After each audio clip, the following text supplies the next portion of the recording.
Hey guys, Anthony here, and today I wanted to talk about an issue that I've been seeing pop up more and more. It's happened to me at I've seen this happen at locals. I've seen this happen on Discord and group chats in all sorts of places where I feel like this issue needs to be brought up more and talked about in more detail. And that is why Yu-Gi-Oh has a mid-range elitism problem. So, you may or may not know, I recently have been trying to talk about my 60 card roll ad combo deck, and I've got a lot of people like playing it, and I've seen it talked about in other places, and I've seen like it being played in locals and the people's reactions against it. And here is what I wanted to say about like a lot of the stuff that I've seen going on. So let's get to the presentation. So what is a mid-range deck? So coming from other card games, a mid-range deck is a deck that usually aims to slam the most effective creatures on curve and curate their game plan based on their opponent's deck. Versus an aggro deck, a mid-range deck tends to control the board. Versus a control deck, the mid-range deck can aim to play aggressive. The main thing about a mid-range deck is it focuses on the trading of resources and it focuses on card advantage. So here are some example mid-range decks in other card games. I've played Shadowverse, I played a little bit of Magic, I played Hearthstone, and in these games, usually the mid-range deck is the type of deck that it slams a 1-drop on 1, or it doesn't have a 1-drop, it slams the best 2-drop on 2, it slams the best 3-drop on 3, slams the best 4-drop on 4, and then aims to value you during the game, but it's not necessarily skewed towards control or aggro.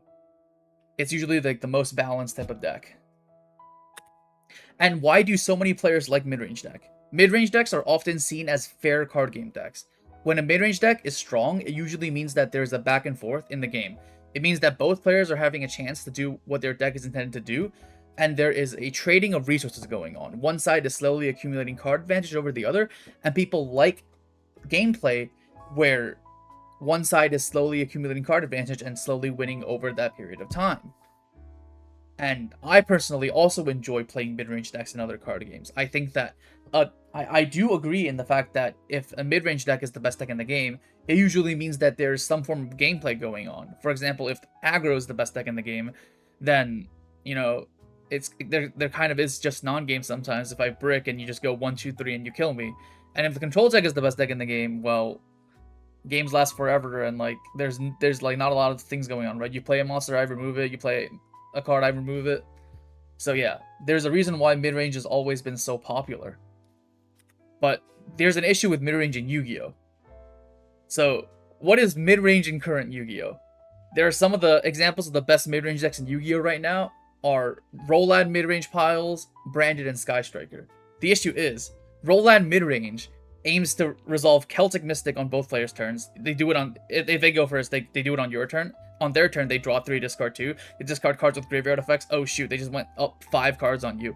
And then on your turn, they either add that Celtic Mystic back with the ritual spell, or they have a second one, and then they just go Mind Shuffle, bounce back their ritual, summon Celtic Mystic, draw 3 more cards. They have 15 hand traps in their deck. They have Harmonia. They summon the Harmonia on you. They bounce the Harmonia, and suddenly, like, they're up 20. They're up 10 cards on you. They resolve Skull Archfiend on your turn and my turn.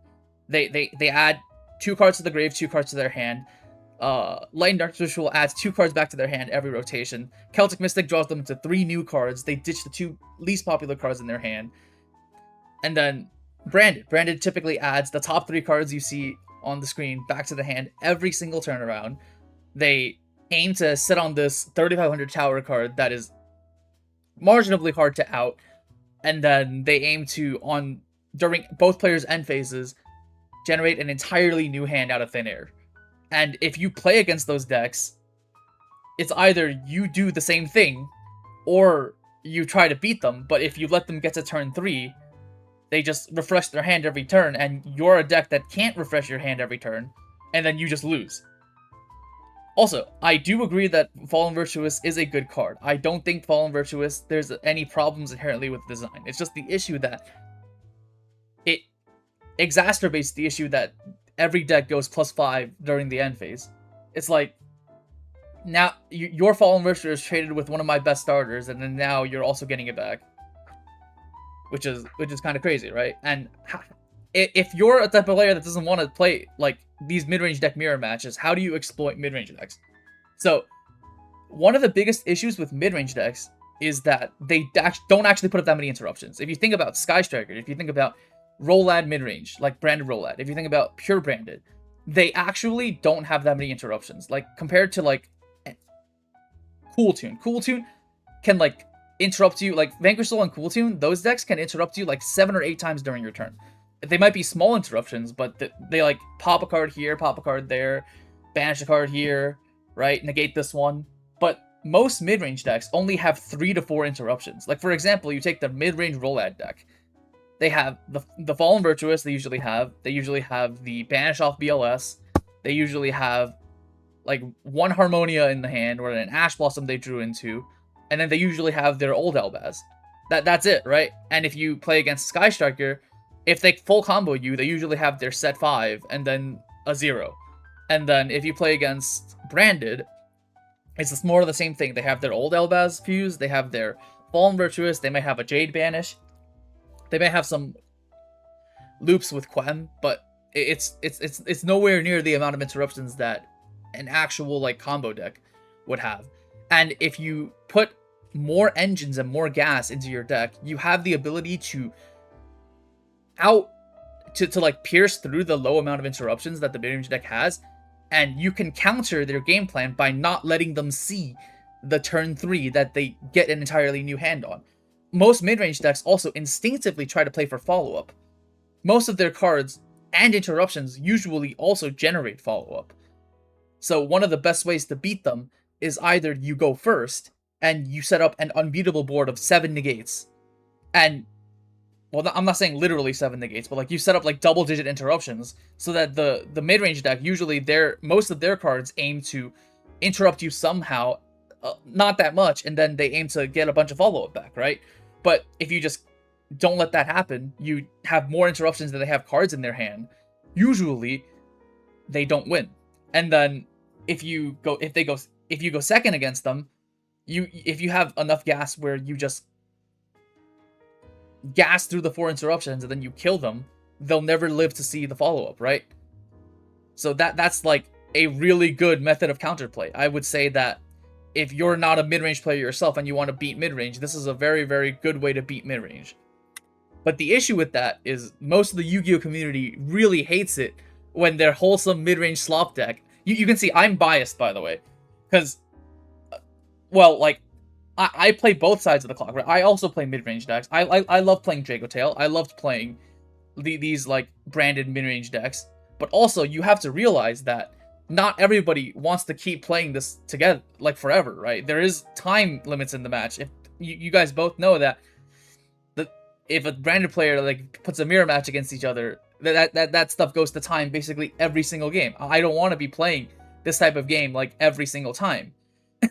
And if I want to counter you with my combo deck, and I win against you, the mid-range player gets super salty, because in their eyes, their mid-range deck is super skillful. They have to, like, grind for multiple turns. They have to play everything correctly. They don't have that many interruptions, so they have to, quote-unquote, tactically, skillfully use their interruptions to make sure they survive the turn in order to get their follow-up. And when they don't see their follow-up, they get super salty. They're saying that your Yu-Gi-Oh is wrong. They're saying that you're playing bad Yu-Gi-Oh. They're saying that you're like playing some sloppily stop Sahur. Yeah, exactly. And this is not just me. I literally witnessed this. A bunch of my friends at locals copied my deck, and when I see it played against other people, like, their opponents, one opponent last week literally said, "Nobody likes you," in front of his face. Like, after he lost, he was playing RB. He went first. He set up like Regulus, Trap, Field Spell, and then like 2 RB monsters. And then my friend had like 5 engine cards in hand, and then he just like played through all of that, and then he killed him with like with his hand. And then he just kept saying during the combo, like, every single time my friend went bridged into a new engine, they're like, dude, who likes slop? Nobody likes slop. Why are you playing slop? Nobody likes this. And he just keeps saying that. And somehow the Yu-Gi-Oh community has conditioned people to think that this is okay. Like, shitting on other people's decks is okay. And that's not okay. Your deck does what your deck wants to do. My deck does what my deck wants to do. We're both playing decks that are legal for the format. What makes you think that your deck is better than my deck? Right?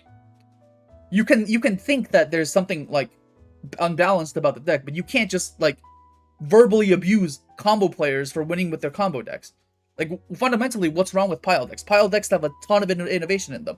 Pile deck players spend so much time trying to work on their combos to make sure that this bridges into that, that bridges into this. Like, it's one of the most, like, one of the reasons why I got into Yu-Gi-Oh in the first place. I really hate that now, like I'm not saying everybody has an issue with, but I'm saying that there are, like, a bunch of players, like, that actively post videos about how, like, oh, this type of gameplay is unhealthy, and then casual players take it the wrong way, and they're like, and they start shitting on the people's feelings in their face, and it really just isn't what I'm trying to get with Yu-Gi-Oh, right? I'm trying to play Yu-Gi-Oh to relax, right? I'm not trying to like, after 5 days of work, go to a locals and get shit on for playing a deck that, like, I spent time on, you know? I feel like, in general, that the community has to improve. We have to stop, like, parroting the fact that, like, if anybody doesn't play, like, this mid-range slop back and forth, that they're playing unskilled Yu-Gi-Oh. I feel like that just is not something that's healthy for the game. This is something that I've always, like, wanted to let loose about, and let me know if you agree with that, you know? Anyways, yeah, this is like a video I wanted to make out of the blue, but yeah, this has been pent up for a while, so if you disagree with me, feel free to leave in the comments why you think that's the case, and yeah, peace.